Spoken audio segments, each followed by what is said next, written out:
Hello, I'm Dr. Ira Nash. Welcome to Well Said. They're in our water, our food, even the air we breathe, and now they might be in you. Microplastics, those tiny bits of plastic invisible to the naked eye, are showing up everywhere. But what does that mean for our health? Today we're diving into what science knows and what it doesn't know about these invisible invaders that are quietly hitching a ride through our bodies. To help us zoom in on this issue, I'm delighted to welcome back to Well Said a recognized expert in health and the environment, Dr. Kenneth Spaeth. Dr. Spaeth is the Medical Director for Occupational and Environmental Medicine at Northwell Health. He's also an Assistant Professor of Occupational Medicine, Epidemiology and Prevention at the Zucker School of Medicine at Hofstra Northwell. Ken, welcome back to Well Said. Thanks. So good to be here. Okay, so what exactly are microplastics? So microplastics are kind of the downstream effect of what has become for the modern age the material of convenience. And when we talk about microplastics, we're really talking about two things. One is those products that are intended to be small pieces of plastic by design and function. Okay. And then the other is plastic products used for other things which degrade into smaller and smaller pieces over the course of their product lifetime. Okay, so give us an example of what would be a designed microplastic as opposed to a degradation product. If you think about, let's take a personal care product like sunscreens or skin lotions, those often include what are referred to as microbeads, which are small pieces of plastic, and the intent there is to give the lotion a smooth spread and feel. Those are by design. In contrast, if you take something like car tires or clothing that's made of synthetic materials, those will degrade over time and release microplastics. So let's take that first category for a second. What percentage of the microplastic burden, I guess, or the microplastic universe is actually started out in life as a microplastic? Yeah, so that's a surprisingly complex question, only because if you just think about the example I gave, which is the kind of microbeads used in personal care products, it's a relatively small percentage. But where it gets a little trickier is that some scientists will categorize nylon fibers as intentional. Others say that would be included in the larger category of kind of secondary effect. Clothing, synthetic materials in clothing and in textiles generally. When I say that, I mean, polyester clothing, or even now these kind of blends where you have a mix of, let's say, cotton and the stretchiness that people like to have in their clothing. Those are synthetic materials. And in the manufacturing of those, there is an extensive contribution into the overall realm of microplastics from that. So if you include that, it's still predominantly secondary, but then the percentages are much closer to something like, 30, 70, 35, 65, if you include the nylon as intentional. Okay. For the products that contain these by design, how common is this? What kinds of products are we talking about? It's been increasingly common in the past 15, 20 years. So a lot of different personal care products now have them, from shampoos to, like I said, sunscreens, skin lotions, makeup, etc. Toothpastes have them now. And they're there for what purpose exactly? So they are said to be there because of the way they change the texture of the lotion. That it gives it the way it's been described is a certain silkiness, that the spread onto the skin or the feel of it is less pasty, less chunky, and more kind of almost liquidy. I'm surprised that adding a granular element would actually make it smoother. These things must be really small. They're very small, yes. How small are they? When we talk about microplastics, the working definition, and this is a relatively new area of ecotoxicology, typically what we mean is 5 millimeters or smaller. 5 millimeters. Millimeters. Oh, but 5 millimeters is still something you can still see. That's pretty big, actually, yes, right? Okay. Yes. Now, remember, that would typically be what we're talking about when we start to see degradation products of, tires or plastic bottles, hunks of other stuff. Right. Okay. But in terms of, and not to cut to the chase here, but in terms of how and what is getting into our bodies, the issue is typically much smaller than 5 millimeters. We're typically getting into the micro range, micrometers or micrometers. So just that's a thousandth of a millimeter. Thousandth of a millimeter, yes. Right, okay. Too small to see. Right. Okay. Yes. And so if you think, just to kind of try to give it some context, if you think about a yardstick, that would be 1/1,000,000th, roughly, of a yardstick.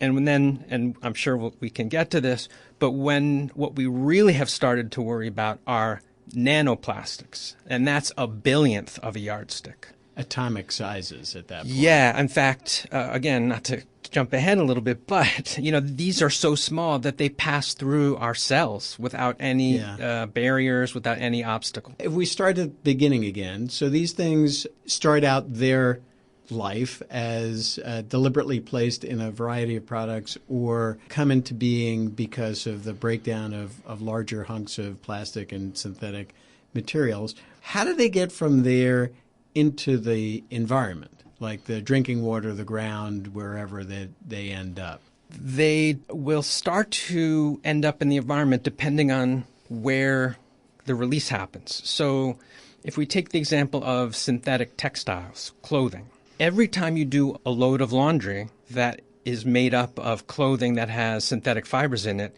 you're releasing, they say, for every kilogram or 2 kilograms of clothing, you are releasing over 100,000 microplastics into the washing machine, which then gets washed away and into the infrastructure where, it ends up going to water treatment facilities and ultimately dispersed back into the environment for all kinds of purposes. So it's not just large industrial processes that are responsible for this. You're saying that we're all playing a role inadvertently in when we, rinse the toothbrush or wipe off the makeup or do laundry. We're introducing these things into waste stream. Is that fair? Yes, I think that's fair to say. I don't want to kind of pin this on the consumer because certainly what's happening in the manufacturing process before it ever sees the consumer is a bigger contributor. But yes, absolutely. On a day-to-day basis, we are all contributing by our unintentional actions throughout the day, every day. So there's tons of this stuff getting into the environment every day. How does it get from there to us? Well, as you mentioned when we started, it's these microplastics end up in water systems, they end up in soil, they end up in air. As I think you can imagine, what that means is it will penetrate into whatever is present in those locations. So if it's in water systems, it ends up in all of the aquatic species from plants, microbes to higher species like fish, etc. When it's in the soil, it ends up in plants, and that includes crops. So that means it's getting into plant products we're going to eat. And so between the aquatic species we eat and the plant species that we eat and that the meat products that we eat. Exactly. The feed they're getting has microplastics in it, which means they get the microplastics. They, like us, are also breathing in the microplastics that are in the air. So it's kind of a full-on assault. Yeah. It's a constant flow. Do these get filtered out at any point? I mean, you mentioned like the water supply. Let's just take that. I mean, I understand it's hard to interrupt something if it's already in the water and then it's in the fish and we eat the fish. But what about drinking water, for instance? I mean, aren't there rules about what can be in our drinking water and why is this stuff in there if it is? Yeah, so of course there are rules about drinking water quality. Those are largely enforced by the Environmental Protection Agency. That agency, as I'm sure you know, was put in place in 1971, I believe, under the Richard Nixon administration. And most of the rules that are in place now were in place then. Yeah. So most of what we have in place predated the recognition of microplastics. I see. Okay. So there's no regulatory arm that looks at microplastics and tries to measure them. Even if you tried, most of the water management and water treatment systems are not equipped to filter out plastics that get as small as these get. So before we get to the health effects of all of this, how much of this stuff is out there? I mean, we've been talking, you mentioned It's in the fish, it's in the drinking water, it's in the plants we eat. Like a little bit, a lot? Can you give us some ballpark estimate of what we're talking about in terms of the magnitude of the exposure? That's a really interesting question because we don't have a good frame of reference to compare to, right? Which is usually how we make a determination. So in my area of medicine, kind of the bread and butter focus has always been, let's say, lead. Okay. Lead, the toxicity of lead. Lead is not supposed to be in us. We generally know how much lead is out there and how much lead exposure it takes to make us feel sick or get health effects. We don't have any of that kind of data with microplastics. And we don't have a comparison group because everyone and everything in the world appears to be contaminated with microplastics. Say that again, because that's really a little scary, Ken. Yeah. So in everything, water, air, plants, species, everything that has been tested, microplastics have been found. There have been no negative tests in locations, by species, by species type, by tissue type. It's everywhere. So you go, like, I'm going to make up some crazy. So, a penguin in the Arctic versus a chicken raised on a farm for food. They both have microplastics in them. Yes, there is no place on Earth that's been found to be lacking in microplastics, even places humans have never been. And that's because microplastics get into the atmosphere and they get into the water systems and end up traveling all around the world and landing there and staying there because they don't degrade. Is there any research looking at, archaeological samples as a baseline to say in the pre-industrial age, if you looked at a burial site or whatever, there's no plastic there, right? Theoretically. But remember, once something is introduced into the modern world, it will immediately become contaminated. There are ways to try to control for that. I think the reason why that's not been a particular focus is we know when plastics started. We know when the production of plastics globally started to become very large in number. And when is that roughly? So that was around World War II. Okay. Is when plastics really took off. Post-World War II, it's been an exponentially growing curve in terms of production ever since. And that has not flattened. Even as we speak, that curve continues to be exponential growth. And it's something like, and I don't want to get this wrong, but it's in the hundreds of millions of tons per year. Of the parent material that ends up in these tiny little pieces. Yes. I do want to drill down on the health effects, but I just have one more sort of technical question about these things. So you talked about different size particles down to like nanometer, really sort of atomic scale pieces. Do they ever break down like completely back into their constituent elements, or is this like a forever thing that once it's in the form of a tiny little piece of plastic, it will forever be in the form of a tiny little piece of plastic?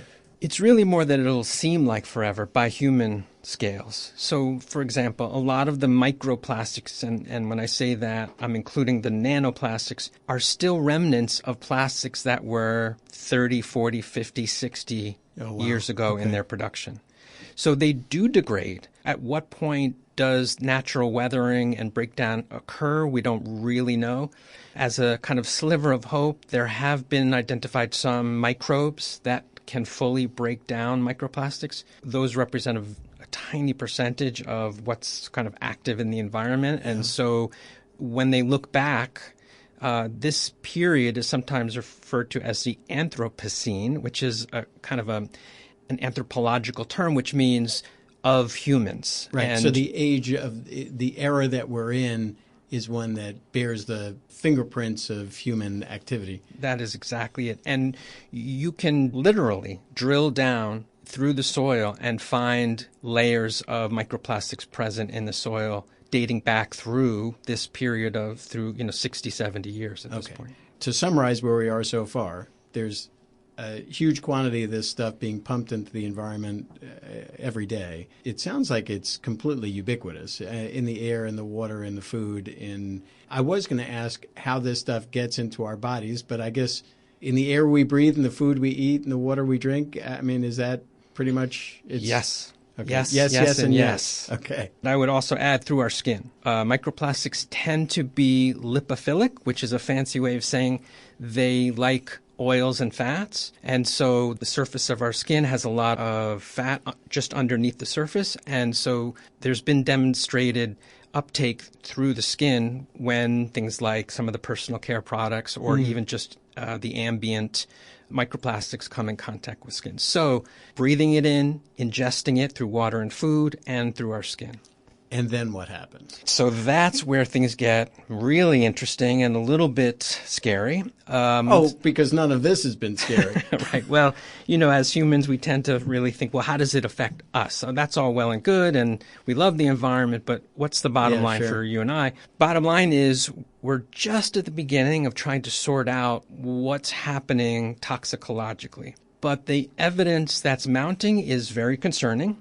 I mentioned that microplastics have been found everywhere they've been looked for on the planet. That is equally true for our bodies. Everywhere it's been looked for in our bodies, it has been found. As microplastics started to become an issue and recognized as an issue in the environment, a natural question was, well, how is it affecting us? Sure. We started to see it's in animals, it's in plants. What about us? So there began to be a series of studies that looked at a lot of different tissue types within the body. Our gastrointestinal tract, our blood, our brain, fetal tissue. Everywhere it's been looked at, sure enough, there's quite a large amount of microplastics present. So for the average human, if you were to sort of extract all that microplastic and aggregate it, like how much plastic is in you or in me? So there's a lot of really complicated things about microplastics, but one of them is that every person's exposure varies somewhat, and even within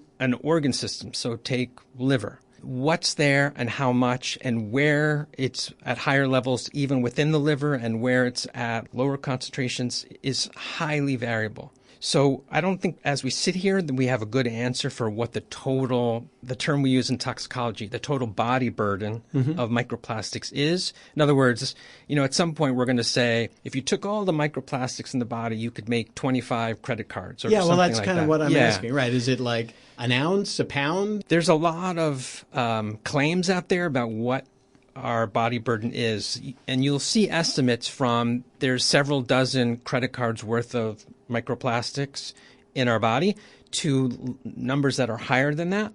And also, you'll even see things like, each year we swallow 2 to 3 credit cards worth of microplastics, just swallowing alone. Yeah, wow. So it really varies organ to organ, tissue to tissue. There's pretty wide variability in how many microplastics we're finding.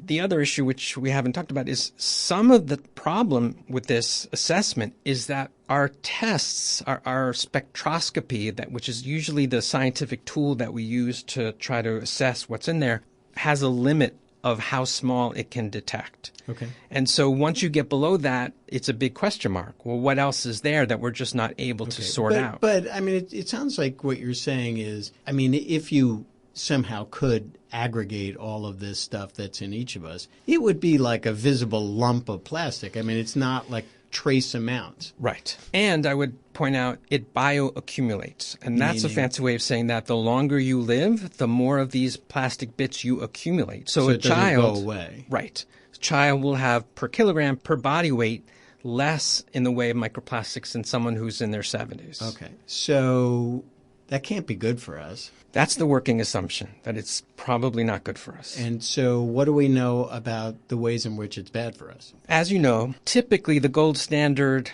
for figuring things like that out would be, double-blind, placebo-controlled studies. Look for people who don't have it, look for people who do have it, and compare their health and outcomes. administer microplastic to them and see what happens. Right. Totally unethical. We could never do that. We would never do that. So then we look to epidemiology. What do we know about populations who are exposed? Well, everybody's exposed. So that makes epidemiological studies very complicated.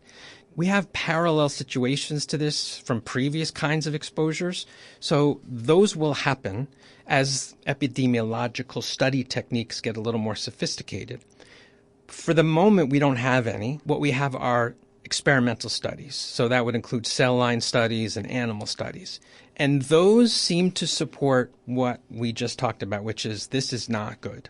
So, for example, for every cell line, and when I say that, I mean you look at cardiac cells, you look at lung cells, you look at stomach cells. Basically, it's very simple. They take those cells, they put them in a petri dish, and they add microplastics, and they watch what happens.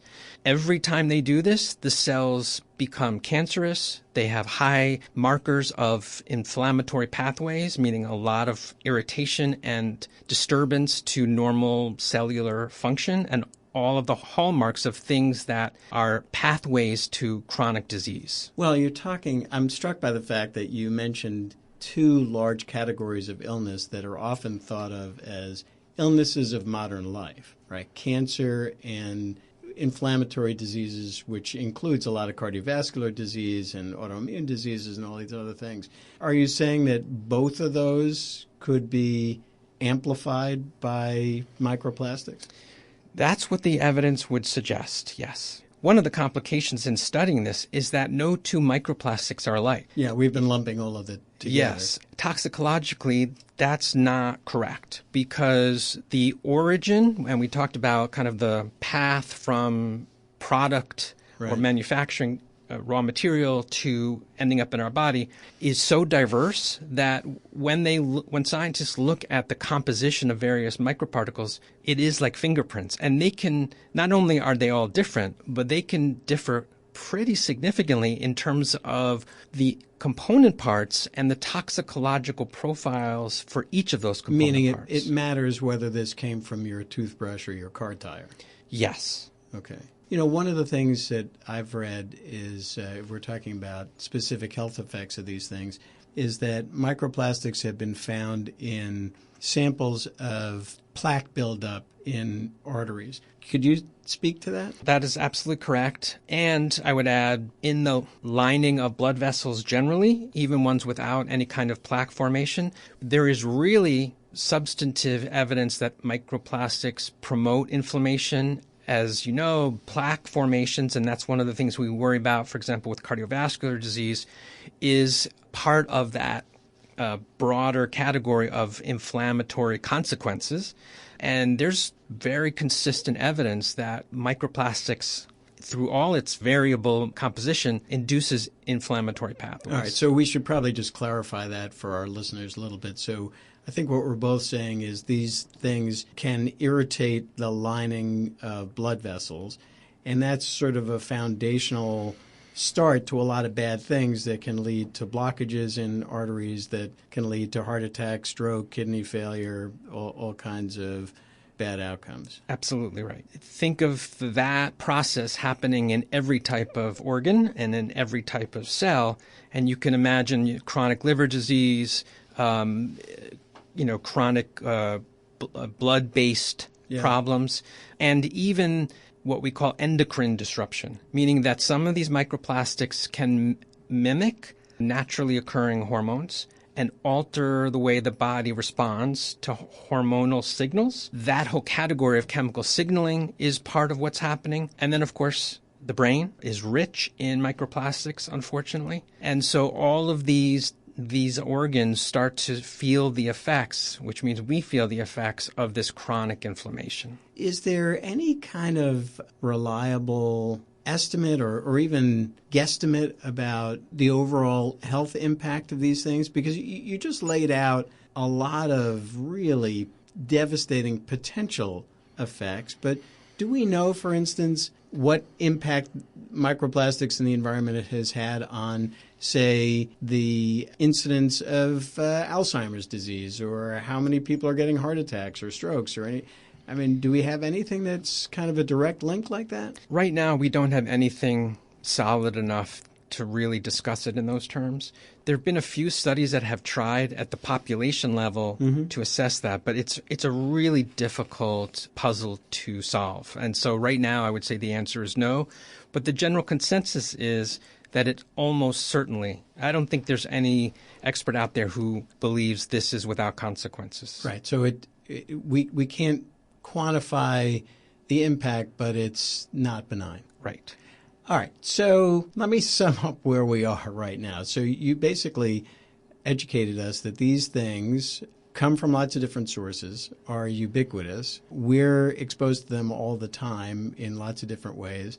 And we think it's not good for us for all the reasons you pointed out. So what do we do about this? Yeah, well, that is the big question, isn't it? And I'll just throw in, because we didn't mention it, but I do feel like it's critical to mention, there is some evidence linking microplastics in our bodies to increased cancer rates. And that's through cell line studies, through at least 8 or 9 different cancers have been identified as having good mechanistic experimental data backing it up. That includes colon cancer, prostate cancer, lung cancer, ovarian cancer, testicular cancer, breast cancer, and I think pancreatic as well. And of course, that's an ever-evolving body of literature.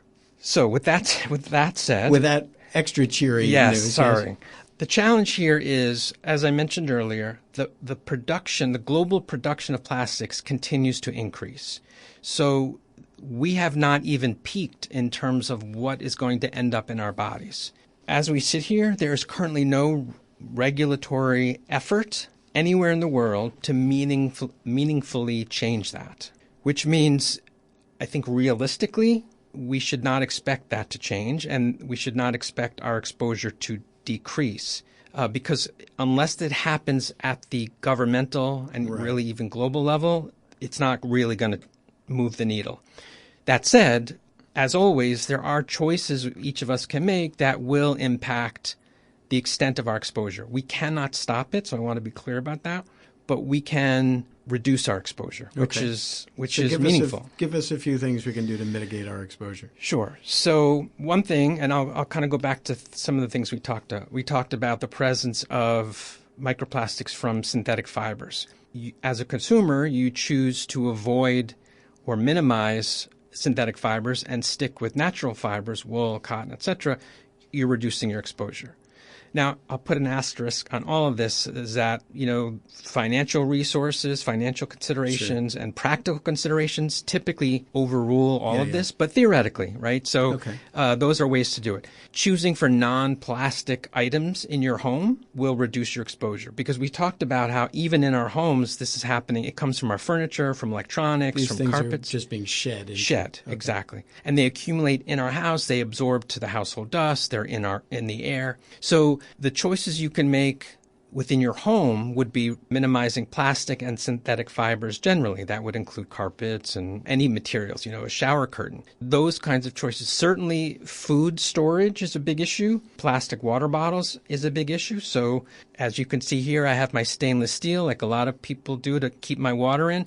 There are microplastics in water that comes out of the tap, but there are far more microplastics in plastic water bottles that we buy in the store from a vending machine. Mm-hmm. So by opting for water that you fill from a filling station, you are reducing your exposure. Essentially, it's about choices that would overlap into the world of sustainability and sustainable choices. What about foods? Does it matter if you eat organic vegetables as opposed to non-organic vegetables, or if you're vegan as opposed to a carnivore? Yes, to the extent that animal products, because of the length of time that cows, for example, live, chickens, as we talked about, microplastics are bioaccumulative. So the longer the chicken is feeding or the cow is grazing, the more they're accumulating in their body, which we end up eating. So plants tend to have less.